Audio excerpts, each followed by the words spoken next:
Commander Sarah Chen stood in the observation deck of the UES Harmony, staring at the crumpled piece of paper in her weathered hands. The drawing showed stick figures, lots of them, small ones, barely visible, hiding behind trees and rocks while larger figures walked past, completely unaware. "Tell me again what your daughter said," Chen asked the woman beside her. Dr. Elena Vasquez, the ship's xenobiologist, clutched her coffee mug tighter. Dark circles shadowed her eyes. She hadn't slept in 3 days, not since they'd made first contact with the Zephyrian collective. "Maria said she drew the tiny watchers," Elena whispered. "She insisted they were real, said they lived in the walls of our colony ship, watching us, learning from us. I thought it was just her imagination running wild after we left Earth." Through the massive viewport, the blue-green planet of Kepler 442b hung like a jewel against the cosmic darkness. Humanity's new home. Their sanctuary after Earth's climate collapse had made their birth world uninhabitable, but they weren't the first to arrive. The Zephyrian ships surrounded their small human fleet like sharks circling wounded prey, sleek, crystalline vessels that caught starlight and bent it into rainbow fractals. Beautiful. Deadly. "Commander," Lieutenant Torres's voice crackled through the comm system. "The Zephyrians are requesting another meeting.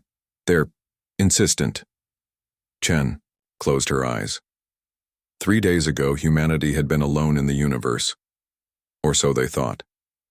Now they faced beings so advanced that human technology looked like stone tools in comparison. The Zephyrians claimed ownership of this solar system, this planet that was supposed to be humanity's salvation. "Tell them I'll be there in 10 minutes, Chen replied.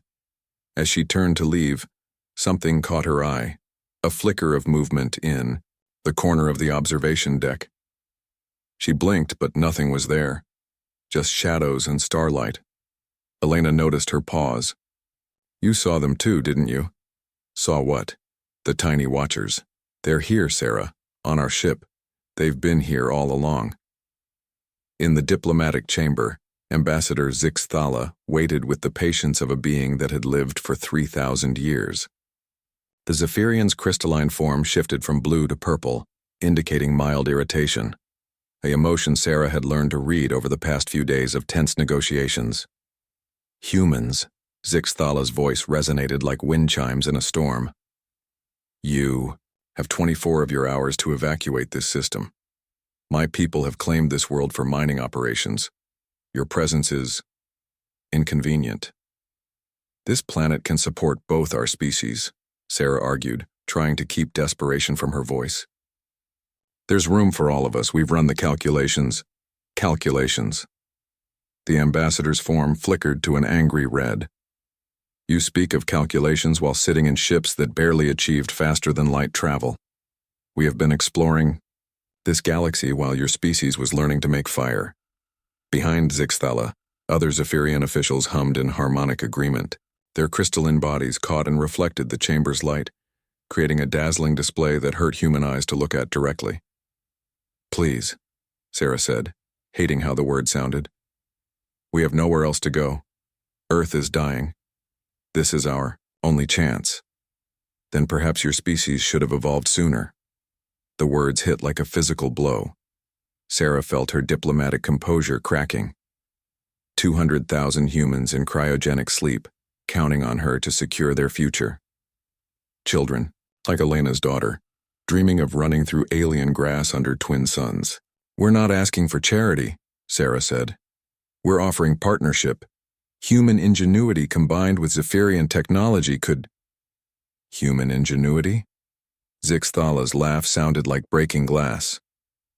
"You are children playing with toys you barely understand. What could you possibly offer beings who have mastered the fundamental forces of reality?" That's when the lights went out. Emergency power kicked in seconds later, bathing the chamber in red light. But in those moments of absolute darkness, Sarah heard something impossible. Whispers. Tiny voices, speaking in a language that sounded almost human, but not quite. And one phrase repeated over and over, clear as crystal: "Protect the small ones. Protect the small ones." When the lights returned, Zixthala was examining their crystalline limbs with something approaching concern. Curious. Our bioscanners detected thousands of life signs for exactly 2.3 seconds. Then nothing. Sarah's heart hammered against her ribs. What kind of life signs? Impossible ones. Microscopic beings with neural activity patterns similar to your own species, but compressed into forms smaller than your cellular structures. Obviously, a scanner malfunction. But Sarah remembered Elena's words. The tiny watchers. Maria's drawings. The flicker of movement in the observation deck. What if they weren't alone? What if something had been watching, learning, waiting? And what if that something was about to choose sides? Chapter 2. The Forgotten Children Doctor. Elena Vasquez pressed her eye to the microscope for the 100th time that day, her hands trembling with exhaustion and excitement. The sample was unremarkable. Dust collected from the ship's air filtration system. But under maximum magnification, she could see them. Tiny structures.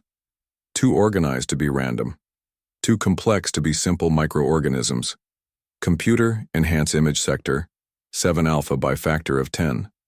The holographic display shimmered, revealing details that shouldn't have been possible. What looked like microscopic cities, delicate spires and connected pathways all smaller than a human cell. And movement. Definite, purposeful movement. A soft knock on the lab door made her jump. Come in. Commander Chen entered, still wearing her diplomatic uniform from the latest failed negotiation with the Zephyrians. Her usually composed expression showed cracks of strain. Any luck with your research? Sarah asked. Elena gestured to the hologram. You need to see this. Really see it. Sarah approached the display, squinting at the magnified dust sample. I don't understand. What am I looking? At life, intelligent life. Sarah, there are entire civilizations living in our dust particles. The words hung in the air like an impossible equation. Sarah stared at the holographic structures, trying to make sense of what Elena was suggesting. That's not possible. Life, that small, couldn't develop intelligence. The neural pathways alone would require, I know how it sounds. But look at the patterns, the organization. These aren't random bacterial colonies, they're cities, Sarah, with infrastructure, transportation networks. I've been watching them for 6 hours straight, and they're responding to external stimuli in ways that suggest complex decision-making. Elena pulled up another image, a recording she'd made 3 hours earlier. Watch this. I introduced a mild sonic vibration to the sample. On the hologram, the tiny structures began to shift. Not randomly, but in coordinated waves. Like a crowd of people moving together with purpose. It's like they're communicating, Sarah whispered. That's exactly what it is. And Sarah, this isn't just happening in this sample. I've found similar colonies throughout the ship. In the walls, the ventilation systems, even on our clothes, they're everywhere. Sarah felt a chill run down her spine. How long have they been there? Based on the structural complexity, I'd estimate decades, maybe longer. They might have been with us since Earth. The implications crashed into Sarah's mind like waves against a cliff. An entire species, maybe multiple species, living alongside humanity, watching, learning, and they'd never known. Elena, yesterday during the power outage, I heard voices, tiny voices saying, protect the small ones. Could they have? Elena's eyes widened. The power systems, of course. If they've been living in our technology, they'd have access to everything. Our communications, our databases, our sensor arrays. Before Sarah could respond, the lab's communication system crackled to life. Lieutenant Torres's voice carried an edge of panic. Commander Chen to the bridge immediately, we have a situation. The bridge hummed with tense energy when Sarah arrived. Through the main viewport, the Zephyrian fleet had moved closer. Their crystalline ships now formed a perfect sphere around the human vessels, trapping them like insects in amber. Report, Sarah ordered. Torres turned from his station, his face pale. The Zephyrians have given us 12 hours instead of 24. They say our primitive emissions are interfering with their mining preparations. 12 hours to go where? We don't have enough fuel to reach another system. That's not the worst part, Commander. They're jamming our communications. No ship in the fleet can contact the others, and they've deployed some kind of field that's preventing us from entering. Faster than light travel. Sarah felt the walls closing in. 200,000 sleeping humans depending on her to find a solution that didn't exist. There's something else, Torres continued. We've been detecting strange energy readings from throughout the ship. Microscopic. Power signatures that don't match any known technology. Elena stepped forward. Commander, I need to tell you something. It's about the tiny life forms. Sarah was about to respond when every screen on the bridge flickered. For a moment, the displays showed impossible images. Vast cities seen from incredible heights, populated by beings so small they were barely visible even under magnification. Then, impossibly, words appeared on the main screen, written in perfect English. We have watched. We have learned. We remember the choice. The bridge fell silent except for the hum of life support systems. Sarah found her voice. Who are you? New words appeared. We are the forgotten, the overlooked, the ones who live in the spaces between. Every great civilization has walked among us. None have seen us. But we see you now, Elena said softly. Yes. The young ones see first, always the young ones. Sarah thought of Maria's drawings, the tiny watchers that a child had noticed while adults remained blind. What choice are you talking about? Sarah asked. The screen flickered again, showing images that made Sarah's breath catch. Earth. But not the dying world they'd left behind. Earth as it had been millions of years ago when other species had walked its surface. And in every image, barely visible, were the tiny watchers. We have seen the rise and fall of 1,000 civilizations. The builders of stone, the shapers of metal, the masters of energy, all believed themselves alone. All overlooked us. What happened to them? Torres whispered. They forgot the small ones. They grew proud. They fell. Sarah's mind raced. Are you saying you can help us? We remember the choice each civilization faces. Protect the small ones, or become small yourself. The words hung in the air like a prophecy. Sarah looked around the bridge at her crew, her people, all of them small and fragile in the face of forces beyond their comprehension. The Zephyrians, Sarah said. They don't know about you, do they?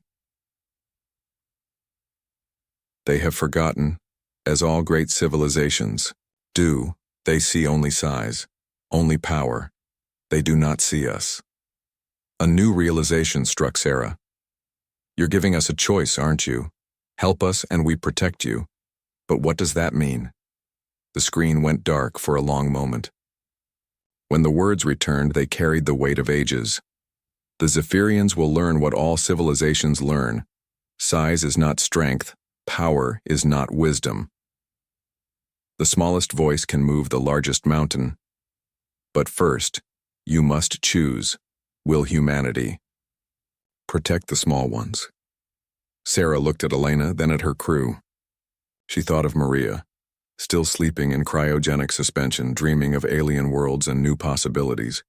She thought of all the children aboard the fleet, waiting to inherit whatever future the adults could build for them. Yes, Sarah said. We choose to protect the small ones. The lights on the bridge brightened, and for the first time in 3 days Sarah felt hope. But outside the viewport, the Zephyrian ships were beginning to glow, and their ultimatum had 11 hours left to run. Chapter 3. The Power of the Small. The transformation began in the spaces between atoms. Dr. Elena Vasquez watched in fascination as her microscopic civilization suddenly exploded into activity. Under maximum magnification, she could see the tiny beings emerging from their hidden cities moving with purpose that transcended their size. Sarah, you need to see this, Elena called to the commander, who was coordinating with the other ship, captains through their newly restored communications. At the microscope, Sarah peered into a world that challenged everything she thought she knew about life itself. The microscopic beings were building something, structures that seemed to extend beyond the physical sample and into dimensions her instruments couldn't measure. "What are they doing?" Sarah asked. Elena's voice carried a mix of wonder and fear. "I think they're preparing for war." On the Zephyrian flagship Crystal Dominion, Ambassador Zix Thala received reports that defied comprehension. Their most advanced sensors detected power signatures emanating from the human vessels, signatures that registered as coming from sources no larger than elementary particles, yet generating energy outputs that rivaled small stars. "This is impossible," Zixathala declared, their crystalline form shifting to a confused amber color. "Run the scans again." Sub-Commander Velthar approached with movements that betrayed anxiety, rare for a species that had conquered fear millennia ago. "Ambassador, the readings are consistent across all our sensor arrays. Something aboard the human ships is generating massive amounts of quantum-level energy, but the sources are too small for our instruments to isolate." Zix Thala's form flickered between colors as they processed this information. In 3,000 years of life, across countless first contacts with primitive species, they had never encountered anything like this. Could the humans have hidden weapons? Some kind of nanotechnology we failed to detect? "Negative, Ambassador. Our initial scans cataloged every molecule aboard their vessels. These energy signatures are new, and they're growing stronger." Through the flagship's crystalline walls, Zix Thala observed the human fleet. Small, crude vessels held together by metals and alloys the Zephyrians had abandoned eons ago. How could such primitive craft house technologies that their advanced sensors couldn't understand? "Prepare the mining charges," Zix Thala ordered. "If the humans have hidden capabilities, we cannot allow them to develop further. Commence planetary bombardment in 10 hours instead of 11. But as the order went out, something unprecedented happened. The Zephyrian computer systems began receiving messages, not through their communication arrays, but directly through their quantum processors.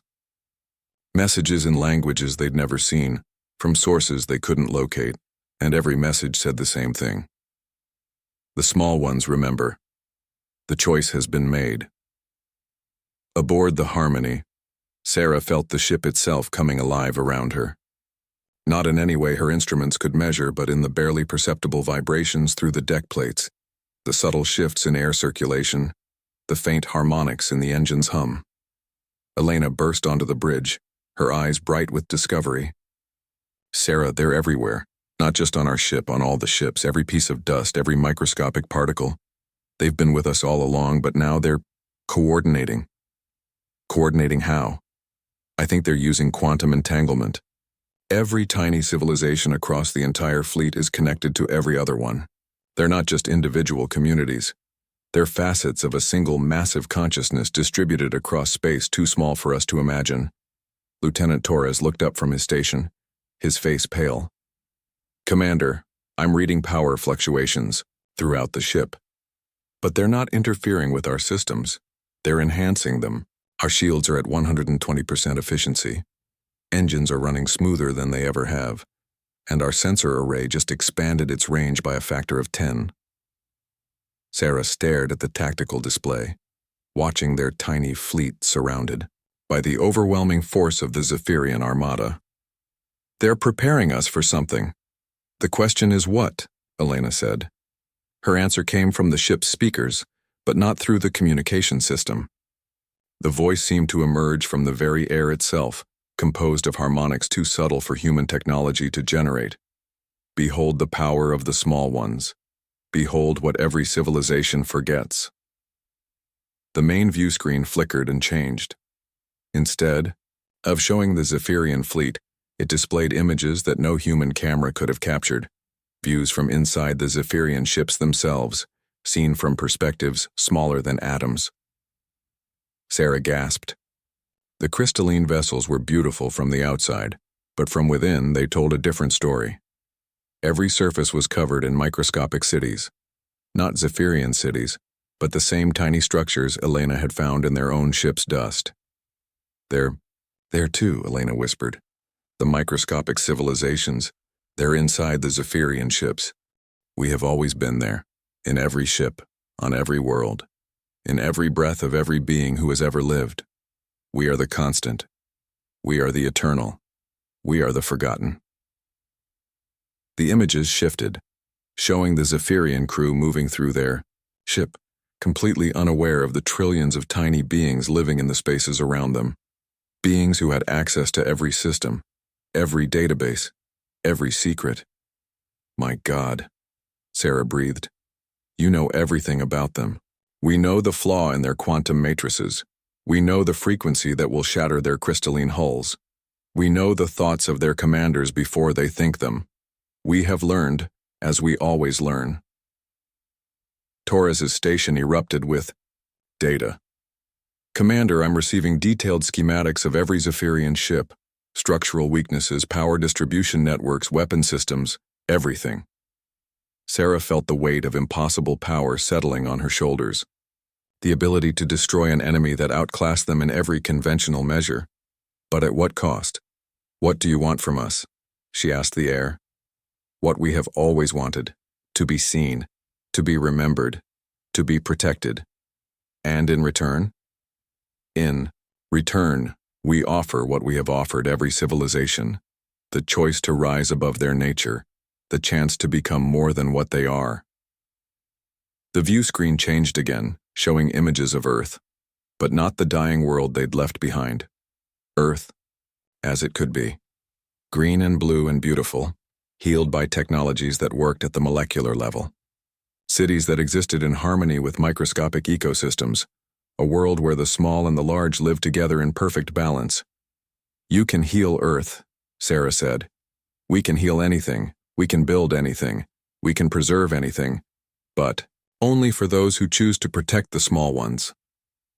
Sarah looked around the bridge at her crew, at Elena, whose daughter had seen what adults had missed, at Torres, young enough to adapt to impossibilities, at all the humans who had chosen to see beyond their own size and acknowledge the infinite complexity of the tiny worlds around them. What about the Zephyrians? Can they still make that choice? The pause that followed seemed to last forever. All civilizations receive the choice. The Zephyrians will receive theirs now. Through the view screen, Sarah watched as every Zephyrian ship suddenly went dark. Not destroyed, simply powered down. And in that moment of darkness, she knew the crystalline beings were receiving their own vision of the tiny watchers, their own moment of recognition, their own choice to make. But based on everything the tiny beings had shared about the history of civilizations, Sarah suspected she already knew what the Zephyrians would choose, and she was terrified of being right. Chapter 4. The choice of giants. Ambassador Zixthala experienced something they had not felt in 3 millennia of life. Humility. Standing in the observation chamber of the Crystal Dominion, they watched as microscopic cities revealed themselves throughout their flagship. What they had dismissed as dust and debris now pulsed with impossible complexity. Trillions of beings, living their entire lives in spaces smaller than Zephyrian thoughts. How long? Zixthala whispered, their crystalline form shifting to colors that had no name. Hues of wonder mixed with shame.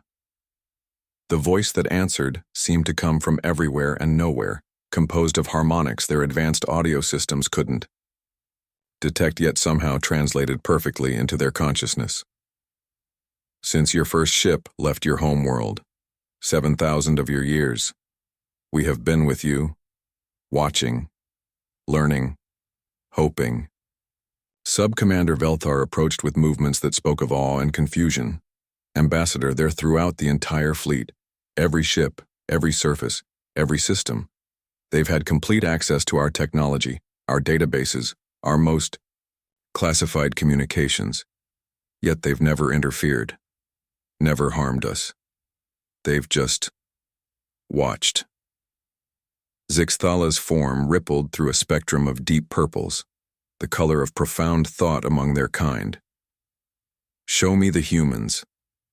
The chamber's crystalline walls became transparent, revealing the human fleet floating nearby, such primitive vessels held together by crude metals and powered by atomic fusion. Yet as Zixthala watched, They could see the tiny beings coordinating between the ships, creating connections that spanned space itself. The humans chose to see us, the young ones, first as always, then the adults who remembered how to be young. "What choice are you offering us?" Zixathala asked, though they suspected they already knew. The answer came not in words but in visions that flooded their consciousness. They saw their own civilization's history from the perspective of beings smaller than atoms. The Zephyrians, first stumbling steps into space when they had been young and full of wonder, their gradual growth in knowledge and power, their slow transformation from explorers to conquerors, and through it all, the tiny watchers had been there, hoping that one day the Zephyrians might look down from their crystalline heights and notice the infinite complexity of the small. Every civilization faces the same choice. When they become large enough to overlook the small, they must decide, will they choose dominion or will they choose harmony? Zixathala saw more visions, other species, other worlds, other civilizations that had faced this same moment. Most had chosen dominion. Most had fallen, their great works crumbling to dust while the tiny ones continued their eternal watch. The humans, Zixathala said slowly, they chose harmony. They chose to protect the small ones, to acknowledge that size does not determine worth, to remember that the universe is built from small things, not large ones. Sub-Commander Velthar's crystalline form flickered with anxiety. "Ambassador, what does this mean for our mining operations, our expansion protocols?" But Zixathala was seeing something else now. A vision of what the Zephyrian civilization could become. Not conquerors mining dead worlds, but gardeners nurturing the infinite complexity of life at every scale. Their advanced technology used not to dominate, but to create environments where beings of all sizes could thrive. "The humans need this world," Zixathala said. "Yes, Ambassador. But our mining claims there are billions of dead worlds in this galaxy, Velthar. Worlds without life, without complexity, without the tiny watchers. Why did we choose to claim the one world that could support new life?" Velthar had no answer. Zixathala turned back to the microscopic cities visible throughout their ship. 3,000 years of life, and they had never truly seen them before. How much else had they missed? How many wonders had they overlooked in their rush to claim and conquer? "The choice is yours, children of crystal. Will you choose the path of size or the path of wisdom?" Aboard the Harmony, Sarah waited with the patience of someone who understood they were witnessing a moment that would reshape the galaxy. Around her, the bridge hummed with energy that came not from their generators, but from the trillions of tiny beings who had chosen to reveal themselves at last. Elena stood beside her, watching the Zephyrian fleet through the viewscreen. The crystalline ships remained dark, their crews presumably grappling with revelations that challenged everything they thought they knew. "How long do you think it will take them to decide?" Elena asked. Before Sarah could answer, the voice of the tiny watchers filled the bridge. "Some civilizations decide quickly, others take generations. The Zephyrians have lived too long as giants. The choice is harder for them. What if they choose wrong? Then they will learn, as all civilizations learn. The universe is patient. We are patient. There is always another chance, another moment, another choice." Lieutenant Torres looked up from his station. "Commander, I'm detecting massive power. Fluctuations from the Zephyrian flagship. They're communicating with something. The signal is so complex our computers can't decode it." Sarah nodded. She suspected the Zephyrians were receiving the same gift humanity had, direct communication with beings who had witnessed the rise and fall of civilizations across the galaxy. The question was whether they would have the wisdom to listen. The answer came sooner than expected. One by one, the Zephyrian ships began to glow again. But the light was different now, softer, more complex, containing harmonics that spoke of newfound humility. And from the flagship, a transmission reached the human fleet. "Commander Chen, this is Ambassador Zixathala. We have been shown truths that reshape our understanding of existence itself. We request permission to meet, not as conquerors and conquered, but as students seeking wisdom. Sarah felt a smile spread across her face. Permission granted, Ambassador. And may I suggest we meet not in a conference room, but somewhere we can properly appreciate our microscopic friends? We would be honored. The meeting took place in the observation deck of the Harmony, with both sides bringing their most powerful microscopes and imaging equipment. Together, humans and Zephyrians watched in wonder as the tiny civilizations revealed themselves in all their complexity. Dr. Elena Vasquez guided Ambassador Zixthala through the viewing apparatus. Look here. This is what my daughter saw first. The tiny watchers, living their entire lives in the space of a dust mote. Zixthala's crystalline form shifted through colors that had no human equivalent, a spectrum that spoke of awe and regret and determination all at once. We have walked among them for millennia and never seen them. How is such blindness possible? Because you were looking at the big picture, Sarah said gently. Sometimes the most important things are too small to see unless you choose to look. Elena's daughter Maria had been awakened from cryogenic sleep for the occasion. She was, after all, the first human to truly see the tiny watchers. Now she sat between towering alien forms and human adults, drawing pictures of what she saw through the microscopes. They're happy, Maria announced, holding up her latest drawing. The tiny people are happy because the big people finally see them. Through the advanced imaging systems, the assembled beings, human and Zephyrian alike, could see that Maria was right. The microscopic cities pulsed with what could only be described as joy. Celebrations were taking place on scales too small to measure, but large enough to change the galaxy. Ambassador Zixthala approached Sarah with movements that spoke of profound respect. Commander Chen, we formally withdraw all claims to this system. More than that, we offer our assistance in establishing your colony. Our technology, guided by our new understanding, can help create a world where all beings can thrive, regardless of size. Sarah nodded gratefully. And in return? In return, we ask that you teach us. Help us learn to see what we have overlooked. Our civilization has much to learn about the wisdom of the small. Elena looked up from her microscope, where she was, documenting the celebrations taking place in worlds smaller than thoughts. There's something else. The tiny watchers want to show us something. All of us together. The observation deck's holographic systems activated, displaying images that no human or Zephyrian technology had captured. Views of the galaxy itself, but seen from the scale of the microscopic beings. Every world, every star, every nebula teemed, with complexity at levels that defied imagination. Behold the true universe, the collective voice of the tiny watchers said. Behold the infinite complexity that exists in every grain of sand, every drop of water, every breath of air. This is what awaits those who choose to protect the small ones. Sarah understood then why civilizations fell when they forgot the tiny watchers. They weren't just ignoring microscopic life. They were ignoring the fundamental truth that the universe was built from small things, not large ones. That wisdom came not from size, but from understanding the infinite complexity of the infinitely small. What happens now? She asked. Now, two civilizations have chosen wisdom over size.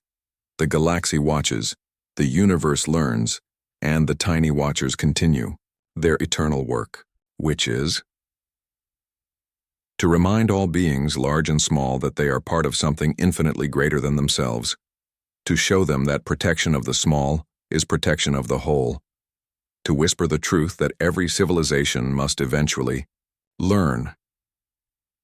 The greatest strength is gentleness. The greatest wisdom is humility. The greatest victory is choosing to protect those who cannot protect themselves.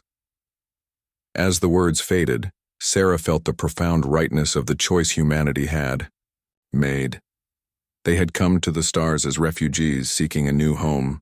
Instead, they had found their purpose: to be guardians of the small, protectors of the overlooked, witnesses to the infinite complexity that filled every corner of the universe.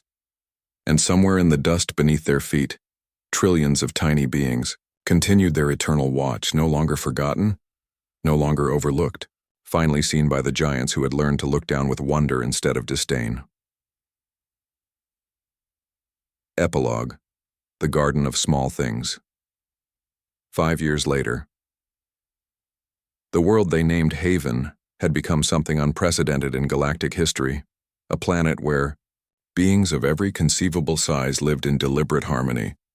Dr. Elena Vasquez, now Director of Microscopic Affairs, a position that would have been considered absurd 5 years earlier, stood in the central plaza of New Geneva, humanity's first city on their new world. Around her, Zephyrian crystal spires reached toward twin suns, while human buildings spread horizontally in patterns that accommodated the flow of microscopic civilizations through specially designed channels. At her feet, visible only through the augmented reality displays that every resident now wore, tiny cities sparkled like stars. The microscopic beings had taught them to build structures that enhanced rather than disrupted the flow of subatomic communities that existed in every cubic centimeter of space. Mama, look.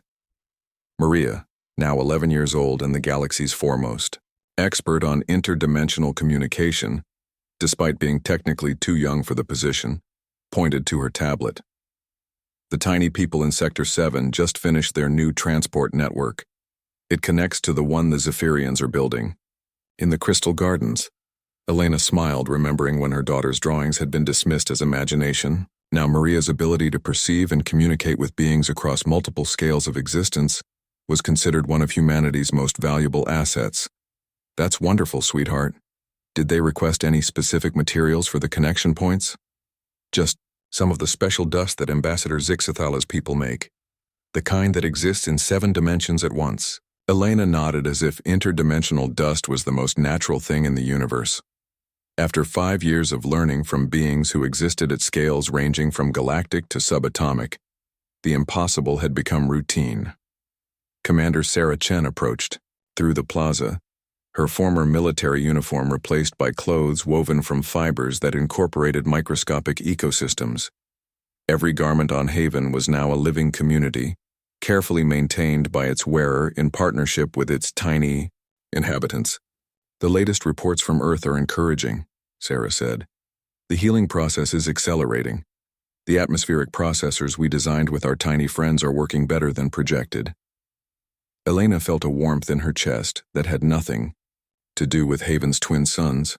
Earth, their dying birth world, was coming back to life.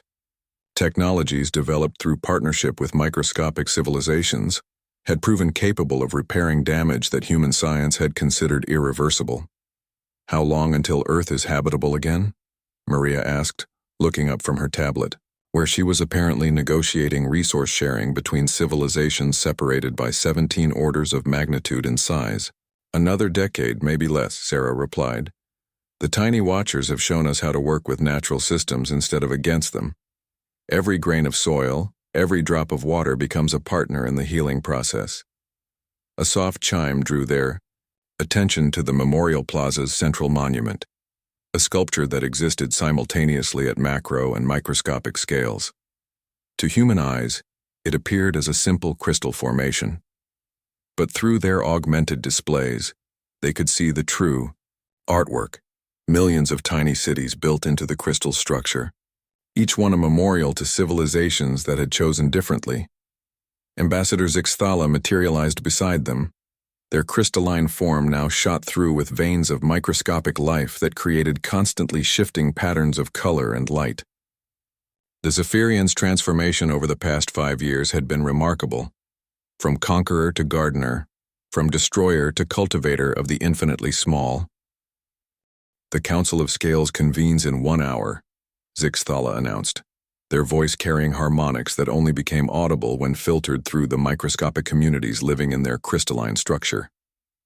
Representatives from 47 civilizations across 12 scales of existence will attend.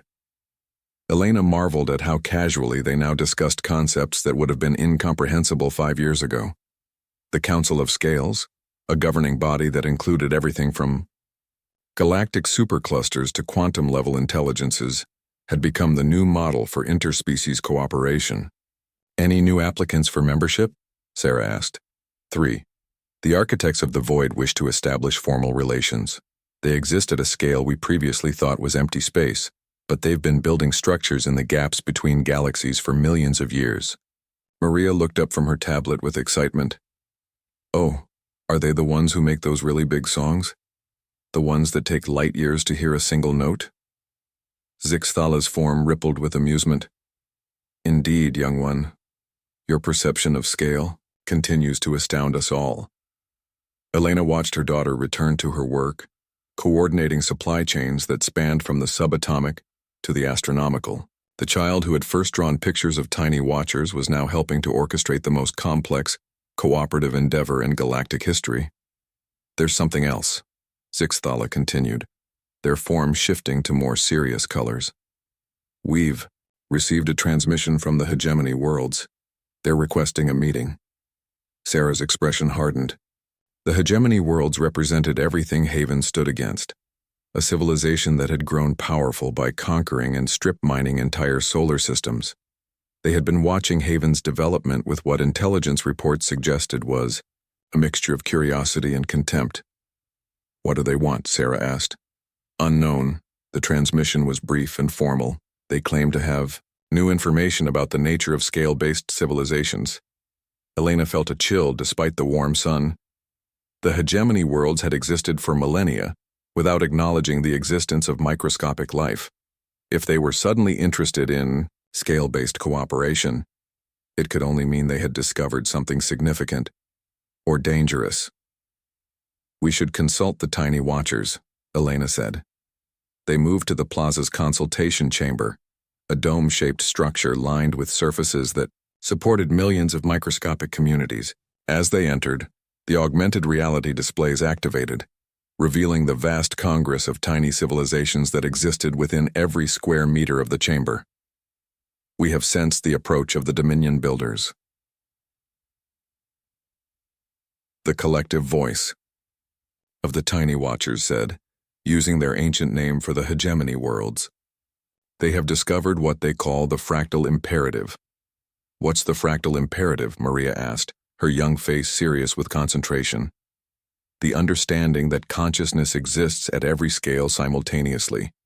That what appears to be empty space is actually filled with intelligence, that the universe itself is alive. Elena felt her breath catch. They've learned about you, about all of you. They have learned of our existence, but they have not learned the choice. They believe they can harness us, control us, use us as they have used everything else. Ambassador. Zixthala's form shifted through rapid color changes, indicating deep concern. If the hegemony worlds attempt to weaponize microscopic civilizations, they will learn what all civilizations learn. The universe protects itself. What cannot be dominated will eventually dominate. What cannot be controlled will eventually control. Sarah stepped forward, her commander's instincts engaging. Are you saying the tiny watchers could stop the hegemony worlds if necessary? We are saying that every civilization chooses its own fate. Those who choose harmony grow. Those who choose dominion fall.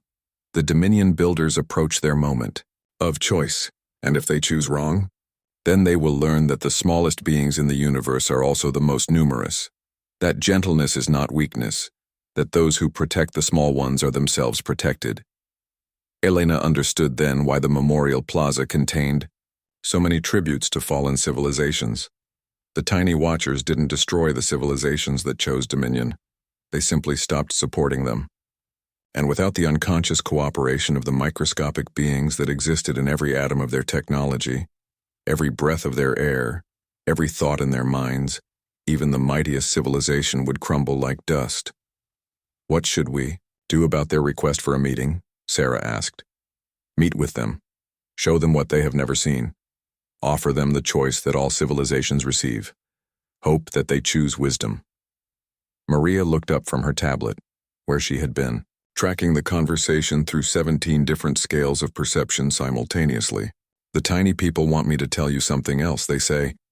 They say that Haven is just the beginning, that there are others coming. Lots of others. Others? Elena asked. Other civilizations that want to learn about the small ones. The tiny people have been sending messages across the galaxy. Really, really small messages that travel in the spaces between space, and other people are starting to see them. Elena felt a surge of hope that made her chest tight. Haven wasn't an isolated experiment. It was the beginning of something unprecedented.